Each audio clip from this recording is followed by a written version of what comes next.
গোদামৰ পৰা 26,800 বস্তা চাউল যেনেদৰে সলনি হ'ল কোভিডকালীন পৰিৱেশৰ পিছতে তেওঁলোকে এই চাউল চুৰি ঘটনা আৰম্ভ কৰিছিল আৰু শেহতীয়াকৈ গোদাম খালী কৰাৰ গোটেই তথ্য পোহৰলৈ আহিছে। ইতিমধ্যে তেওঁলোকৰ তদন্ত প্ৰক্ৰিয়া চলি আছে আৰু 5গৰাকী নিলম্বন কৰিছে।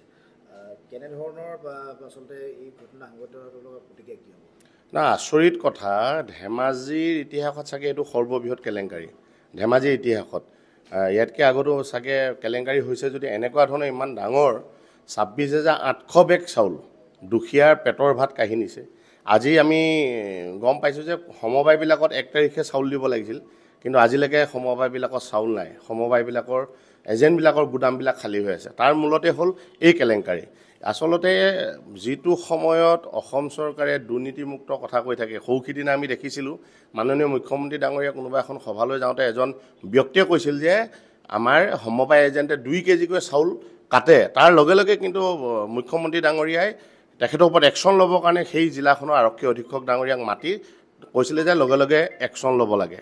আৰু তেনে ক্ষেত্ৰত ধেমাজিত ৰাকেশ দাস নামৰ যিজন তাৰ গুদামৰ যিজন হেড, গুদামৰ যিজন মুখ্য বিষয়া, তেওঁৰ নেতৃত্বত প্ৰায় আমি যদি চাওঁ আনুমানিক প্ৰায় 4.5 কোটি টকাৰ এটা কেলেংকাৰী। গতিকে ইমান ডাঙৰ এটা কেলেংকাৰী কোনেও গম নোপোৱাকৈ হৈ যোৱাটো এইটো অসম্ভৱ কথা। ইয়াত সকলোবিলাক জড়িত থাকিব লাগিব। লখিমপুৰৰ যিহেতু হেড, আমাৰ যিজন হেড আছে লখিমপুৰৰ, তেখেতৰ নেতৃত্বত হৈছে বুলি আমি টাই আহোম ছাত্ৰ সন্থাই সন্দেহ প্ৰকাশ কৰিছোঁ। কাৰণ তেখেত যদি ইয়াত জড়িত হৈ নাথাকে তেনেহ'লে ইমান বৃহৎ এটা কেলেংকাৰী কেতিয়াও হ'ব নোৱাৰে। গতিকে এতিয়া আমি ৰাকেশ দাসৰ নামহে গম পাইছোঁ, বাকী 4জনৰ নাম কিন্তু ৰাজহুৱা কৰা নাই। বাকী 4জন কোন কোন, কাক কাক নিলম্বন কৰা হ'ল এই কথাটো আমি জানিব লাগে। আৰু এইটো যিহেতু কেন্দ্ৰীয় চৰকাৰৰ এটা বিষয়, FCI গুদামৰ চাউল যিটো ছাপ্লাই হয় বা যিটো অনুদান হয় এইটো সম্পূৰ্ণ কেন্দ্ৰীয় চৰকাৰৰ অধীনত।